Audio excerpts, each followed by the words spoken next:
King Richard of England, better known as Richard the Lionheart, was one of the most ferocious warriors of the late 12th century.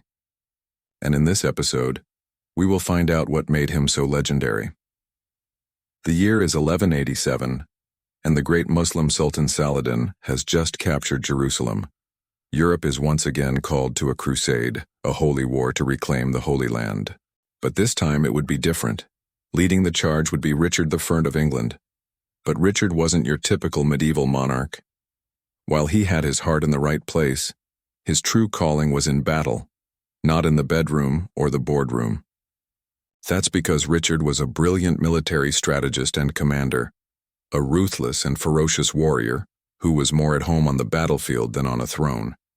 His reputation as a warrior was already legendary, and when news broke of Saladin's conquest of Jerusalem, Richard knew he had to take action. He assembled his army and set off on a long and arduous journey to the Holy Land. Upon his arrival, he joined forces with other European nobles who had come to reclaim Jerusalem. Together they marched towards the city, eager to do battle with the Muslim forces. Among them was Saladin himself, who had become the Sultan of Egypt and Syria and was a formidable opponent. Despite being outnumbered, Richard's army was well trained and disciplined, and he soon found himself leading the charge against Saladin's forces. One of the most intense battles of the Third Crusade was the Battle of Arsuf, which took place in the year 1191. Richard's army was exhausted and disorganized, and Saladin saw an opportunity to strike a decisive blow. He unleashed a massive cavalry assault, hoping to break through the Crusader lines and capture the city. But Richard and his knights stood firm. They had formed a tight, disciplined phalanx, and even though they were outnumbered, they were not giving up without a fight. As the battle raged, Richard's knights began to tire. They had been holding their ground for hours, and the relentless attacks of Saladin's cavalry were beginning to take their toll.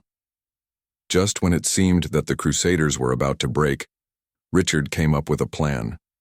He ordered his knights to feign a retreat, hoping to lure Saladin's cavalry into a trap. The ruse worked. Saladin, eager to claim victory, ordered his cavalry to pursue the retreating Crusaders. However, as his troops moved forward, they walked right into Richard's trap. The Crusader knights turned around and attacked, and Saladin's cavalry was caught off guard. The battle quickly turned in Richard's favor, and his army emerged victorious. Despite his military brilliance, Richard was unable to capture Jerusalem. After a long and bloody siege, he and Saladin agreed to a truce that allowed Christian pilgrims to visit the city freely. It was a far cry from the total victory that many Crusaders had hoped for, but it was still an important achievement. As Richard prepared to return home, his journey took another dramatic turn.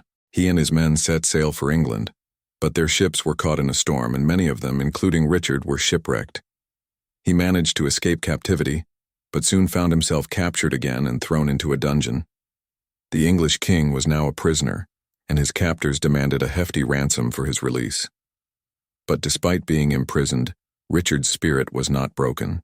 He endured the hardships of captivity with courage and dignity, and eventually his ransom was paid and he was set free. When Richard finally returned to England, he was greeted as a hero. His people had endured a brutal civil war during his absence, but he had managed to escape certain death twice and had also held his own against the legendary Saladin. The English had taken a beating in the Siege of Acre, losing thousands of men, women, and children. But Richard's exploits in the Holy Land had made him a legend, a symbol of courage and strength. He had proven himself to be a fierce warrior and a just king, and his reputation as a Lionheart had been secured. What did you think of Richard the Lionheart? Let us know in the comments below. And don't forget to like and subscribe to our channel for more epic tales of history's greatest warriors.